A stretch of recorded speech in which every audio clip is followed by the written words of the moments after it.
Hello, everyone, and welcome back to Tokyo on Fire. On Monday, the security legislation that was passed in the summer that caused such a big controversy went into effect. Michael, this is a new era for Japan, the pacifist nation. We now have, ostensibly, the right under the law to engage in collective self-defense. Now, up until Monday, the official interpretation of the government of Japan has been that collective self-defense, while allowed under the UN Charter, is not something that Japan can do because it violates Article 9. Mm-hmm. And the constitutional ban had been in place. It had been reaffirmed by Prime Minister after Prime Minister. Mr. Abe comes along, decides things are going to change around here. He gets an advisory council.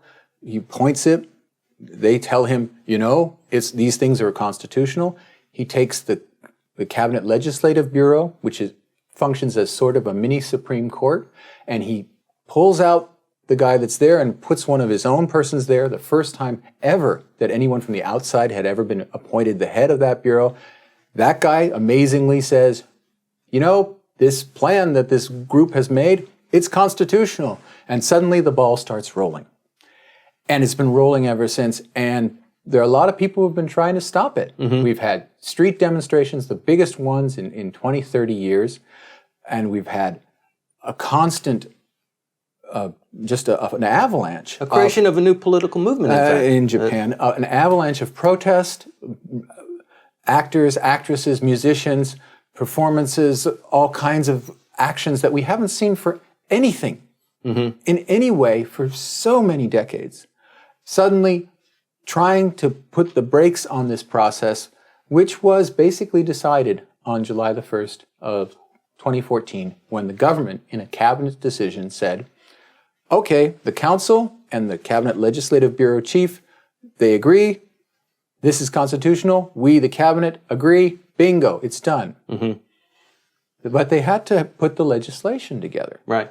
Railroad is not quite the proper term, but they did get it through the legislation, and the Prime Minister's approval rating suffered as a result right in the middle of August. That's right. They pushed to try to get it through by the end of the regular session in 2015. Didn't do it. They extended the session longer than it had ever been extended so that this debate could go on. Mm-hmm. And yes, both the Prime Ministers and the LDP's support ratings went down. The Prime Ministers dived. And they took the hit and went to the vote in September and got out of it. Now, that law that they passed, the acts that they passed, have now gone into effect as of Monday. There were, again, protests that the night before, up until midnight, when it suddenly went into effect. Even after it passed, the protests just continued. The protests have continued. The night before, the heads or the policy heads of all the opposition parties spoke at the rallies saying, this anti-constitutional act cannot stand. Mm-hmm. This has violated the procedures that we have lived under for the last 70 years. This cannot go forward. But it's happened. Now, is it effectively changing the way Japan is?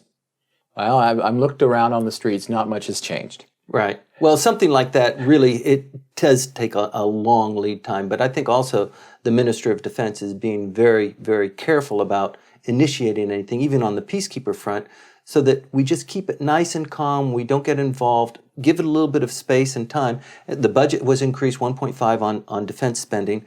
That also has a little bit of time to trickle down. Getting soldiers ready for marine warfare, that takes generations, doesn't it?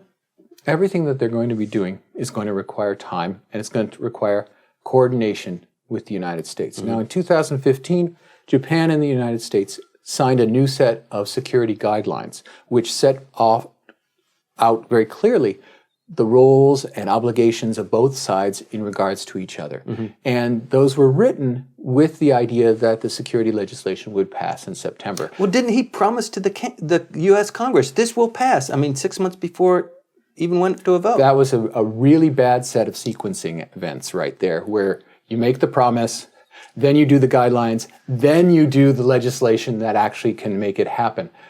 Generally, you don't do it in that order. Right. But that's the way it worked out within the legislative process here. It still got done. Okay. Now, with that situation, Mr. Abe and his government have done what is necessary in terms of changing the environment. Now it's up to the Ministry of Defense and the self-defense forces to integrate themselves both with the United States forces, Japan, but also other potential allies in ASEAN or Australia or even with NATO. And then beyond that, if Japan's SDF are called to take part in peacekeeping operations like they're doing in the South Sudan right now, that they will be able to respond to calls for help. That's basically what the entire thing is about. It's that up until now, Japanese forces, no matter where they've been serving, whether it's in Japan proper or overseas on peacekeeping operations, do not have the capacity, do not have the permission to respond to a call for help from somebody else. They just don't have it. And even when they tried, as they tried in the case of the South Sudan mission, where the South Korean mission was under stress and had run out of bullets, and they were facing guerrillas coming toward them, Japan sent a consensus from their base, where they were in a peaceful place, sent a consignment of ammunition, and the South Koreans wouldn't touch it. And they said they waited for their own shipment to come from Seoul before, and then they sent back the consignment from Japan. That kind of stuff will not happen anymore because Japan will be fully integrated into the entire system. But that's going to take time. Right. Well, you would think that, I mean, the Prime Minister is not hell-bent on changing the Constitution, but it sure seems like if he was given the wherewithal, he kind of would make that his top priority, which I think you would agree. It scares people to allow the LDP to have 2/3 in the lower house, 2/3 in the upper house, because it's carte blanche after that. And to see the Prime Minister take kind of a bullheaded approach with the security legislation, with the secrecy law, with pouring a lot of cold water on dissidents and newscasters who are carrying a different view of what the stated government policy is, it really does cause one to be a little bit careful about how power is distributed here. Well, whether that's going to make any difference in the election that's coming up in July is a big question. Foreign policy issues or even constitutional issues are really secondary to voters. Voters are really concerned about their pocketbooks. If always, when you look at a political poll asking what is it the government needs to do, number one on that list is reinforce and fully fund the pension system. Gosh, who would have ever thought that they would care about that? But they do. And they care about, the second of all is usually stimulating the economy. Foreign affairs, those things are way down on the list of major issues for voters. And this fight that is taken on has been very much a fight between elites. It's not a major voter ground level issue. Though when you ask people, do you have an opinion, they tend to have one, but nevertheless, whether that makes them act a certain way in the voting booth, no. Well, I think the Prime Minister has used a lot of political capital just in achieving those kind of goals, the security legislation, the secrecy law, that sort of thing that doesn't really trickle down to the normal population. But that political capital could have been used elsewhere. He dedicated it there, and there's got to be a reason and a theory for that. And I think one of the reasons is the nuclear umbrella that's provided by the United States. There's probably a little bit of irritation between the United States and Japan. Japan enjoys the benefit of that, and that has allowed it to engage its economy a little bit more aggressively. But also, I think it's, the United States is getting a little bit tired of that. You hear it talked about in political commentary now in the United States. Well, Donald Trump is constantly saying that the South Koreans, the Japanese, we're bankrolling their security, and we allow them to do business in our country, blah, blah, blah. That line from the 1980s that we thought was dead is now alive again. Now, that is the case. You could have made a case for that in the past. It's really not the case now, and for people in East Asia. The issue is really, yes, we need to do more. How much does the United States expect from us? And if there's a President Trump, we'll have to be on our own. We don't even want to think about that possibility because that also involves Japanese or South Korean nuclear forces. So that issue is way down the line. What they want to do now is think, okay, what can we do? Now, I personally fault the administration for the method that it used. Basically setting up, as if at a bowling alley, setting up the pins and then in such a way that they're easy to knock down for this revision of the interpretation of the Constitution. They set it all up for themselves and themselves alone. They didn't have a process that was fair and open. Given. But when you think about how difficult it is, in fact, up until now, it has been impossible to put together 2/3 majorities in both the House of Representatives and the House of Councilors, the first two steps to eventually amending the Constitution. Mr. Abe's, fiddle here, they're shaving off on the rules.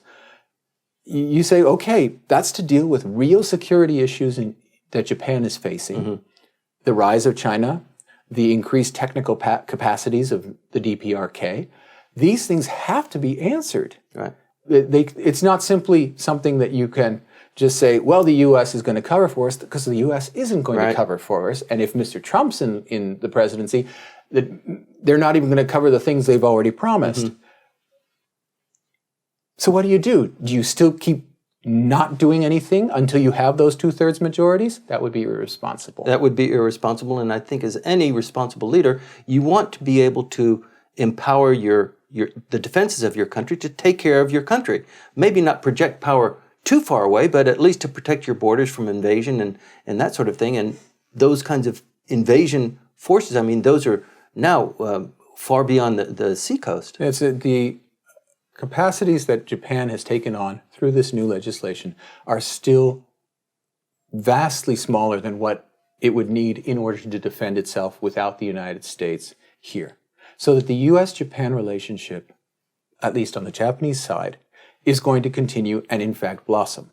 Whether the United States, under the regimes that are going to come in, whichever it is in November of this year, is willing to be the partner that it has been, is the question. But on this side of the Pacific, yes, people are upset. Yes, people would like to have a constitutional process.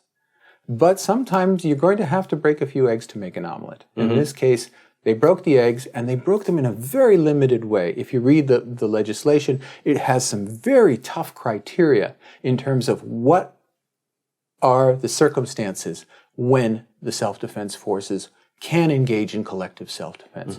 It's not a carte blanche. It's not, okay, it's okay, everything's okay now. No, you have to really demonstrate that there is a particular threat to Japan that is being answered by Japan participating in collective self-defense, which is a criteria that other defense groups do not have to have. They do not have to justify their actions based on some very narrow criteria. You just talk about national interest, you talk about national power. Here, it's very limited. And yes, it was done in a way that the National Bar Association says is unconstitutional. A large number of Japan's constitutional scholars, I think the number is over 90%, have turned thumbs down on the government's actions and no, this is not okay.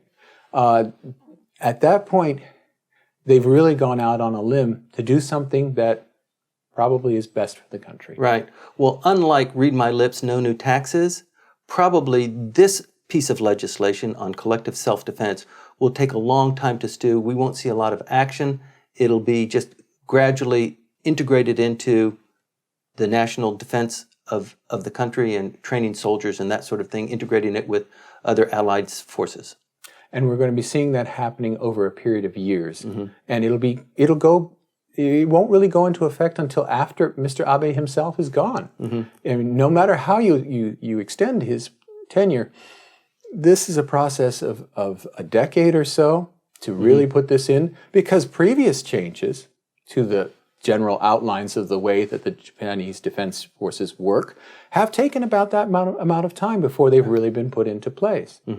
So we're looking at a long process. We may see in the summer the establishment of a 2/3 majority that would allow for constitutional revision, which would make all of this effort moot, because if you can change the constitutional article and say that, Japan has an army and Japan has defense needs, and we renounce our renunciation of war as an instrument of policy, all this effort and all this Sturm und Drang that we've gone through will have been for nothing.